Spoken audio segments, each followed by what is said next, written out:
días, hermanos. En este momento estoy bajo la intención especial de poder, de parte de Dios, dejar un mensaje tanto a la iglesia como a la humanidad de algo que me ha estado dando vueltas en mi cabeza y que en estos tiempos de tanta confusión, de tanto dolor, hoy en día no tenemos una respuesta clara de parte de Dios del por qué pudiera estar sucediendo todo esto. Y es que en la Biblia pudiéramos buscar respuesta de lo que está sucediendo, y cada quien, cada pastor o cada iglesia o cada concilio o cada denominación pudiera encontrar pasajes que pudieran inclinar la balanza al entendimiento del por qué Dios está permitiendo esto. Sin embargo, en nada de esto que cualquiera pudiera estar hablando, a menos que estemos 100% seguros que la verdad venga de parte de Dios, se puede simplemente dar a confusión, a conclusiones humanas, y aunque esté bien interpretada la Biblia, se puede dar a conjeturas de las cuales nadie está 100% seguro. Sin embargo, en esta tarde, en este momento, yo quiero leer dos pasajes en la Biblia, y estos dos pasajes que pudiera ser la respuesta de cualquiera de estas dos circunstancias por las que estamos atravesando en el momento, en el presente de hoy, con esto del coronavirus, pudiéramos a la larga, en cualquiera de las dos vertientes que estemos creyendo o pensando que pudiera aplicarse este presente de la iglesia, sí hay una conclusión perfecta en los dos pasajes similarmente. Y es que tenemos que entender que dentro de cualquier tiempo de prueba, es que debemos de entender que dentro de cualquier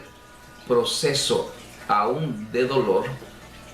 Dios tiene al final de todo proceso de dolor, al final de toda acción dentro de cualquier situación de prueba, Dios primeramente se va a glorificar y va a dirigir las consecuencias finales hacia un pecador que necesita salvación y arrepentimiento. Yo voy a leer estos pasajes en la Biblia, voy a hablar un poco de ellos, y dentro del conversar con ellos y ver lo que se va a sacar de la historia, ustedes van a llegar a sus propias conclusiones. El primer pasaje en el que yo quiero empezar en este momento a trabajar está en el libro de Jonás. Y todos conocemos la historia de Jonás. Jonás, un profeta de Dios que fue llamado, comisionado directamente por Dios para que fuera a una ciudad enemiga o una ciudad pagana en versión a Israel, que se llamaba Nínive.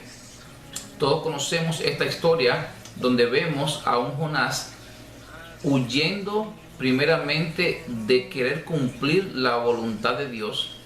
porque sus motivos personales y humanos estaban muy apegados a su personalidad y muy aferrados a su creencia y a su gusto y a su querer, pero estaban divorciados completamente del gusto de Dios, la voluntad de Dios y lo que Dios estaba a la larga esperando por un pueblo, en darle la oportunidad también de que él pudiera creer en él y pueda ser salvo. Pero hay un punto donde realmente yo estoy más inquietado, y es la parte en que Jonás se monta en el barco. Encima de eso, Jonás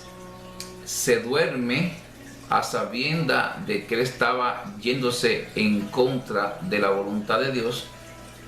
Dios manda una tormenta donde no solamente corría peligro de muerte Jonás, que era quien representaba al pueblo de Dios en esa época, en esta historia, pero también había un grupo de marineros, hombres expertos en la materia de lo que es navegación, que también por culpa de Jonás, estos estaban peligrando en lo que era su vida. Ahora bien, una de las cosas que yo quiero comparar y hacer un paralelo en este momento son estas. En el día de hoy tenemos a un pueblo que se llama decir cristianos, y que somos lo que representamos aquí en la tierra, lo que llamamos el cuerpo de Cristo, el pueblo de Dios. Nosotros por muchos años hemos estado llenos de errores,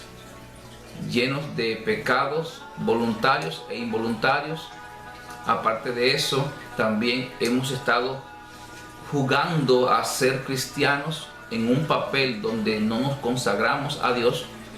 y pareciera ser que es el mismo caso en el cual Jonás andaba, en desobediencia y no buscando la voluntad de Dios. Dentro de eso vemos todo lo que está pasando, y es que en el presente de estos días se ha venido desde los cielos una situación de salud donde tanto está en peligro el pueblo de Dios, como también está en peligro aquellas personas paganas que no conocen de Dios. Sin embargo, el propósito final de la historia de Jonás es que en el momento que ellos agarran a Jonás y lo lanzan al mar y alejan de lo que es el medio ambiente y ponen a Jonás a que se consagre dentro de la barriga de un pez, entonces en ese momento vemos cómo Dios recibe de parte de Jonás el arrepentimiento, y recibe de parte de Jonás la redirección de su vida en querer en obediencia hacer a la corta o a la larga lo que Dios quiere hacer. Pero miren la parte más interesante de esto. La parte más interesante de esto es que Dios completa un propósito específico, no solamente en Nínive, no. Él completa un propósito de salvación y de adoración y de sacrificio en aquellos marineros que estaban en el barco, y que en un principio en la historia se ve como ellos no adoraban a Jehová como su Dios, sino que tenían otros dioses. Y vemos cómo esto se volca a favor de Dios para que estos marineros que no conocían de Dios hicieran plegarias y sacrificio al mismo Señor. Vemos una vez más como en esta historia cualquier cosa que se pudiera estar planificando, no importa las adversidades que habían en el mar, no importa las adversidades en las cuales se involucró Jonás, Dios cumplió al fin de la historia el propósito de salvar a Nínive, y también el propósito de acercar a esos marineros que no eran judíos a la presencia de Él.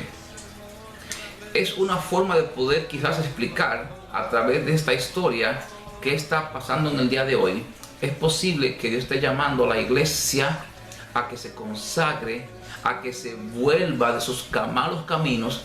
a la iglesia que en un principio estaba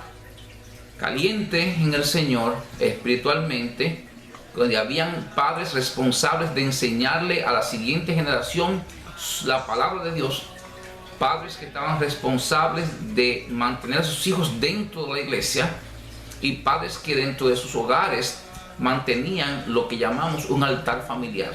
Hoy en día es una iglesia que ha desaparecido de este mundo. Podríamos decir que no todos los cristianos están en eso, pero hay una gran mayoría de cristianos que están dentro de las iglesias donde no hay una perspectiva correcta espiritual para acercarse a Dios. Y Dios pudiera estar provocando todo esto con el único fin de que nosotros nos acerquemos más a Dios y que a través de acercarnos más a Dios pudiéramos detener lo que Dios está haciendo en este mundo, con el propósito de que la gente glorifique a Dios a través de esto y que el Santo Espíritu pueda comenzar a continuar y completar el propósito por el cual está llamando a cada uno de sus hijos a ser salvo aún dentro del dolor. Ahora bien, vamos a Juan, y en Juan capítulo 9 hay una historia muy interesante. En Juan capítulo 9 yo quiero acercarme a esta historia porque no quiero dejar de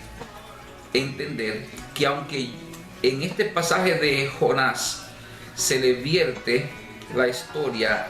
a que Jonás era quizás el culpable de lo que estaba pasando, sin embargo aquí en Juan capítulo 9 vemos una historia también de parte de Jesús, en la cual esta historia nos da otra línea de entendimiento de lo que sería la voluntad de Dios, pero que sí, al igual que en Jonás, al final Dios lo que busca es la salvación de alguien. Dice la Biblia que Dios no quiere que nadie perezca, sino que todos vengamos al arrepentimiento a través de su Hijo Jesucristo. Y en esta historia de Juan capítulo 9 vemos que hay un ciego que se aparece dentro del caminar con Jesús, y los discípulos curiosamente le dicen a Jesús: ¿de quién fue la culpa? ¿Quiénes pecaron? ¿Sus padres? Para que este señor naciera ciego de nacimiento. Pudiéramos entonces entender que si buscáramos un culpable dentro de lo que es el coronavirus a nivel de la sociedad y del pecado, pudiéramos entonces entender a través de este pasaje que quizás, aunque Dios tenga toda la razón de poder enjuiciar este mundo por el pecado que está cometiendo, y aunque Dios tuviera toda la razón de hacer pasar por una prueba difícil a la iglesia por la flojedad que tiene la iglesia en el día de hoy, es interesante que podamos entender que en este pasaje pudiéramos entonces quizás entender que lo que Dios está buscando no es buscar un culpable o un responsable de lo que está sucediendo, sino provocar una situación para que al final de lo que está pasando pudiera venir la gente al arrepentimiento. Y es la historia que aparece acá. Jesús le dice: ninguno de sus padres fueron los que pecaron para que él naciera ciego. Es decir, no había un culpable, simplemente Dios estaba buscando glorificarse en medio del pueblo, en medio de ellos. La misma respuesta de que Dios merece toda honra y toda gloria. Sin embargo, más adelante en la historia podemos ver que Jesús, al igual que en otras historias, desaparece de escena. El ciego no sabe quién le sanó. Más adelante Jesús escucha los murmullos que a este ciego, por haber hecho lo que hizo y permitir que lo sanaran en un día de reposo, lo expulsa del templo. Y Jesús, en vía de ver eso, se acerca a él y le dice: ¿tú crees en Dios? ¿Tú crees en el que Él ha enviado? En otras palabras, el ciego no sabía de qué Jesús estaba hablando, según dice el pasaje. Sin embargo, más adelante dice: ese que Él ha enviado soy yo. Y dice la Biblia que ahí una vez más se completa el ciclo y el por qué Dios permitió que todo esto sucediera, inclusive que este ciego hubiera permanecido tantos años ciego para completar un propósito de salvación. Porque dice la Biblia que Él dijo que sí, que Él creía y que Él, inclinándose, adoró a Jesús. ¿Qué pudiera estar Dios tramando o planificando en el presente de la iglesia y de esta humanidad? a través de permitir que el coronavirus entre en nuestra sociedad y lastime a tantas personas. Yo no tengo respuesta exactamente de qué Dios pudiera estar provocando. Ahora, una cosa sí yo sé, en las dos historias todo conecta a que Dios está llamando personas en diferentes países, está llamando sociedades completas, familias completas a que se consagren a Él una vez más, y otros que sin conocerlo y sin tener fe puedan, a través del convencimiento del Espíritu Santo, poder tener fe. Iglesia del presente, del día de hoy, les hago un llamado de parte de Dios a que nos enfoquemos en el sueño de Dios. Y el sueño de Dios es que todo el mundo reciba a su Hijo Jesucristo como su único Salvador personal. Les animo a que no dejemos de velar por misericordia a nuestro Señor. Que pidamos con todas nuestras fuerzas y con todo nuestro corazón que pase de esta situación todo este dolor que está siendo provocado por esta enfermedad.